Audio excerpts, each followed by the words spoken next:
Teka-teki kematian Raden Andante Halif Pramudityo atau Dante anak Tamara Tiasmara dan Angger Dimas kian tersibak. Ini setelah reka adegan Yuda Arfandi. Satu teka-teki yang tersibak adalah cara Yuda Arfandi menghabisi nyawa Dante di kolam renang. Kronologi kasus pembunuhan Dante oleh tersangka Yuda Arfandi, 33, dalam rekonstruksi perkara yang digelar polisi pada Rabu, 28 Februari 2024, pun terungkap. Diketahui, Dante tewas diduga usai dibenamkan 12 kali saat dititipkan mamanya ke sang kekasih, Yuda Arfandi, di kolam renang Palem Tirta Emas, Pondok Kelapa, Duren Sawit, Jakarta Timur, pada Sabtu, 27 Januari 2024. Dalam hari ini, polisi menggelar rekonstruksi kasus pembunuhan tersebut di dua tempat yakni halaman di Treskrimum Polda Metro Jaya dan kolam renang lokasi kejadian perkara. Total terdapat 115 reka adegan yang diperagakan tersangka Yuda Arfandi, termasuk detik-detik saat dia menenggelamkan Dante di area kolam renang yang memiliki kedalaman sekitar 1,5 meter. Adapun momen itu terjadi pada reka adegan ke-44E yang dimana Yuda menenggelamkan Dante ke dalam air selama 54 detik. Hal itu dijelaskan Kanit 2 Subdit Jatanras di Treskrimum Polda Metro Jaya Kompol Baralibra yang membacakan runtutan reka adegan di lokasi rekonstruksi. Tersangka Yuda menarik korban anak Raden Andante, membenamkan korban anak Raden Andante ke dalam air selama 54 detik, ucap Kompol Bara. Tak hanya itu, Yuda juga diketahui mendorong tubuh Dante ke belakang ketika anak dari Tamara itu ingin menggapai pinggir kolam renang. Akibat dorongan itu, Dante pun tak bisa menggapai pinggir kolam renang dan tetap berada di dalam air. Tersangka Yuda mendorong agar anak korban Raden Andante tidak dapat menggapai pinggir kolam renang dengan didorong ke belakang, sebutnya. Kemudian pada reka adegan ke-44F, Yuda lalu memutar badan dan melepas tubuh Dante pada saat posisi kepala korban masih terbenam di dalam air. Kekejian Yuda kemudian berlanjut di reka adegan ke-44H ketika Dante yang hendak berenang ke pinggir kolam namun justru ditarik oleh kekasih dari Tamara tersebut.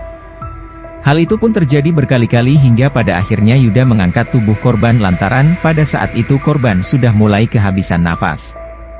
Kejadian itu pun terungkap pada reka adegan ke-45 yang dimana Yuda mengangkat sambil mengguncang tubuh Dante. Kemudian tersangka Yuda Arfandi menekan dada korban dengan menggunakan kedua tangan, jelasnya. Saat itu juga terdapat beberapa orang saksi yang membantu menolong Dante dan menggendongnya ke dalam mobil. Korban anak Raden Andante masuk ke dalam mobil kemudian dibawa ke Rumah Sakit Islam Pondok Kopi, pungkasnya. Angger Dimas turut menyaksikan rekonstruksi atau reka adegan kematian anaknya, Dante yang berlangsung di kolam renang umum kawasan Pondok Kelapa, Duren Sawit, Jakarta Timur. Namun, Angger Dimas tak menyaksikan langsung di lokasi melainkan berada di tempat berbeda. Ya saya lihat dari tempat berbeda, sudah disiapkan di atas, kita lihat ke depannya aja gimana, kata Angger Dimas, Rabu, 28 Februari 2024. Menurut Angger Dimas, apa yang dilakukan Yuda Arfandi selaku tersangka sangatlah keji. Terlebih, Angger Dimas melihat reka adegan tersebut ada adegan di mana Yuda Arfian sempat menendang mendiang Dante. Ya teman-teman nilai aja ya seperti apa kalau dari saya sih yaitu kejam, ujar Angger Dimas. Saya melihat, paling mengenaskan pas anak saya ditendang, lanjutnya. Sebagaimana diketahui, Yuda Arfandi ditetapkan sebagai tersangka atas kematian anak Tamara Tiamara dan Angger Dimas, Dante. Yuda Arfandi diduga menenggelamkan Dante dan sebelum melakukan aksinya, dia sempat mengecek CCTV. Adapun Yuda Arfandi dijerat pasal berlapis, yakni pasal 76C Yungto pasal 80 Undang-Undang Republik Indonesia Nomor 35 Tahun 2014 tentang perubahan atas Undang-Undang Nomor 23 Tahun 2002 tentang Perlindungan Anak, dan atau pasal 340 KUHP tentang pembunuhan berencana, dan atau pasal 338 KUHP tentang pembunuhan, dan atau pasal 359 KUHP tentang kelalaian yang menyebabkan kematian. Sebelumnya, dalam rekonstruksi itu juga terungkap fakta bahwa tersangka Yuda sempat mencari tahu keberadaan CCTV di kolam renang Palem melalui internet saat dalam perjalanan ke lokasi tersebut.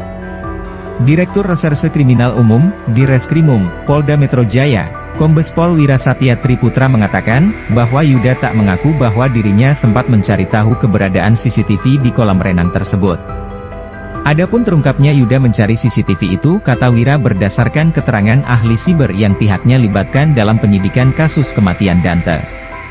Namun pada saat adegan ke-13 yang mana posisi itu sudah menuju ke kolam renang, ada satu adegan di mana tersangka ini tidak mengakui bahwa telah mengakses internet untuk mengecek di lokasi apakah ada CCTV atau tidak, kata Wira kepada wartawan, Rabu, 28 Februari 2024.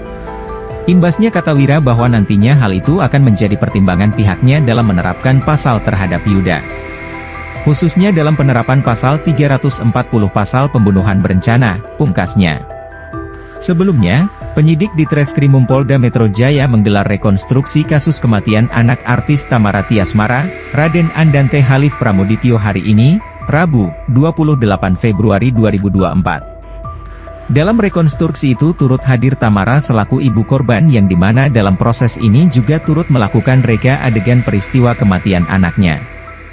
Dalam rekonstruksi ini terdapat dua lokasi yang digunakan polisi untuk menggambarkan sesaat dan setelah peristiwa pembunuhan Dante oleh tersangka Yuda Arfandi.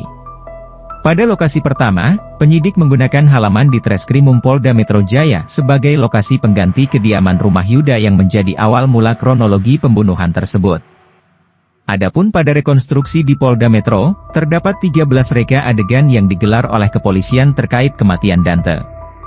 Berdasarkan pantauan tribunnews.com di lokasi, rekonstruksi itu dimulai pada reka adegan kedua yang dimana Tamara dihubungi Yuda yang berniat mengajak Dante berenang pada 27 Januari 2024 lalu.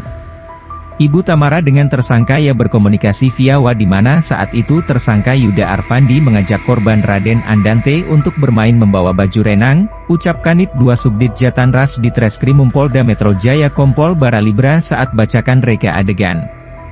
Lalu pada reka adegan ketiga, sekitar pukul 11.30 WIB Tamara mengantar Dante menggunakan mobil Brio menuju rumah Yuda dari kediamannya di kawasan Gudang Peluru, Tebet, Jakarta Selatan.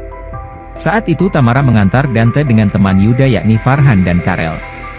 Pada reka adegan keempat, Tamara tiba di kediaman tersangka dan kemudian dilanjut adegan kelima yang dimana ia mengantar Dante ke dalam rumah Yuda.